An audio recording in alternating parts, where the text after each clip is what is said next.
The Pose Novel by H. G. Wells. Narrated by Gary Appleton. I watched the little spurts of flame jet out from between the writhing pages of my manuscript, watched the sheets coil up in their fiery anguish and start from one another.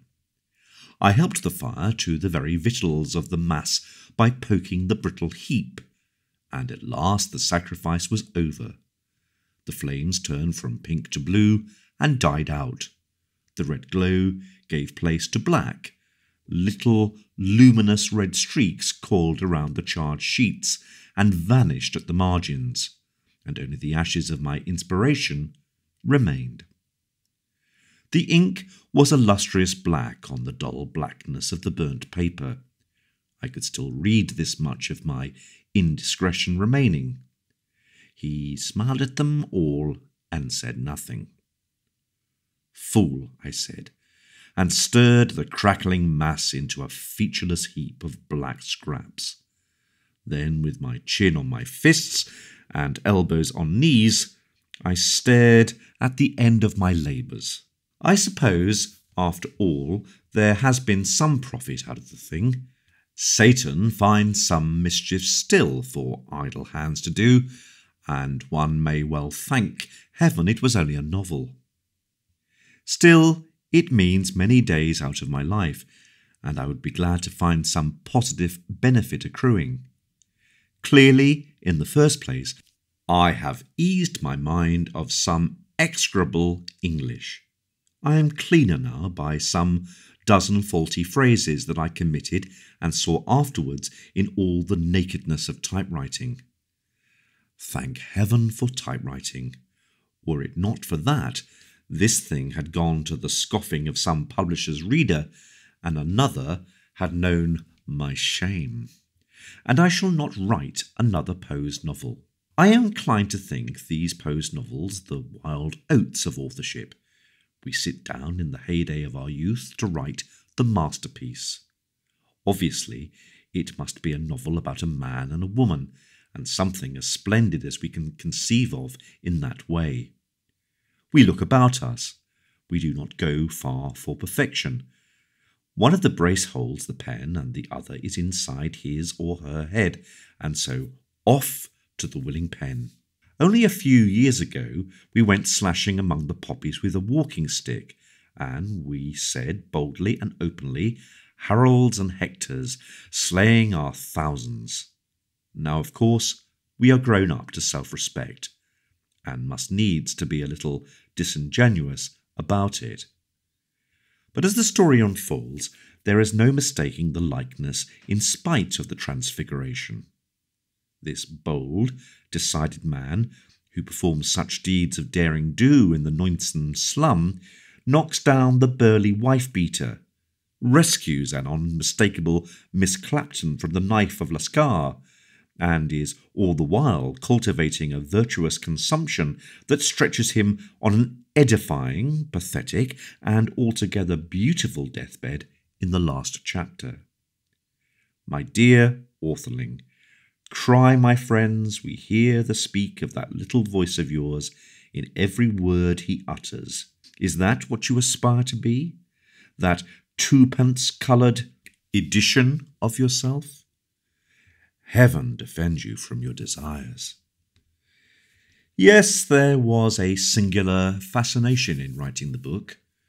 To be in anticipation my own sympathetic historian, to joy with my joys yet to come, and sorrow with my sorrows, to bear disaster like a man, and at last to close my own dear eyes, and with a swelling heart write my own epitaph. The pleasure remained with me until I reached the end. How admirably I strutted in front of myself, and I and the better self of me that was flourishing about in the book, we pretended not to know each other for what we were. He was myself with a wig and a sham visiting card, and I owed it to myself to respect my disguise. I made him with very red hair. My hair is fairly dark, and shifted his university from London to Cambridge. Clearly, it could not be the same person, I argued. But I endowed him with all the treasures of myself. I made him say all the good things I might have said had I thought of them opportunely, and all the noble thoughts that occurred to me afterwards occurred to him at the time. He was myself. Myself at a premium. Myself without any drawbacks. The quintessence and culmination of me. And yet, somehow, when he came back from the typewriter, he seemed a bit of an ass.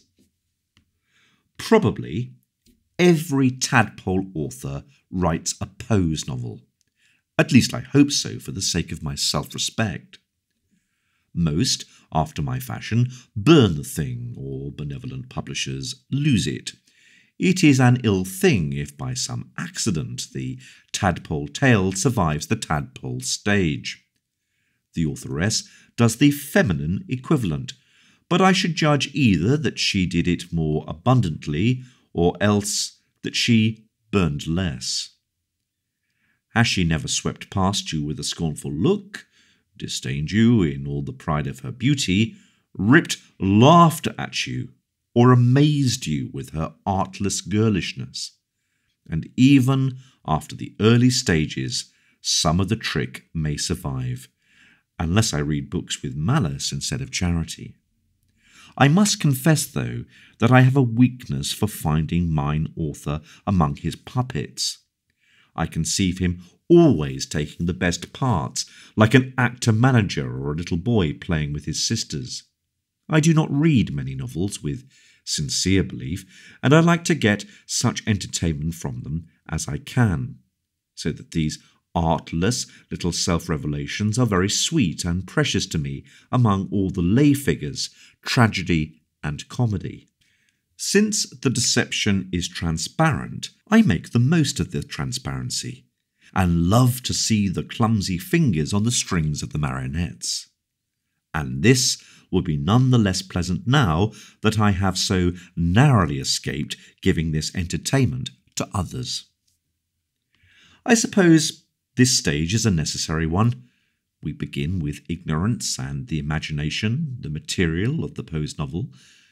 Later come self-knowledge, disappointments and self-consciousness, and the prodigals of fiction stay themselves upon the husks of epigram and cynicism, and in the place of artless aspiration are indeed, in plain black and white, very desperate characters. It is, after all, only another pose, the pose of not posing.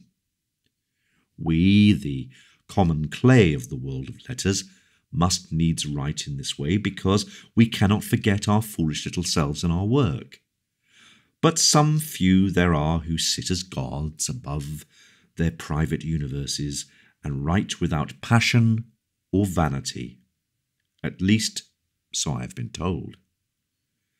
These be the true artists of letters, the white windows upon the truth of things. We, by comparison, are but stained glass in our own honour, and do but obstruct the view with our halos and attitudes. Yet even Shakespeare, the critics tell us, and they say they know, posed in the character of Hamlet. After all, the pose novel method has at times attained to the level of literature.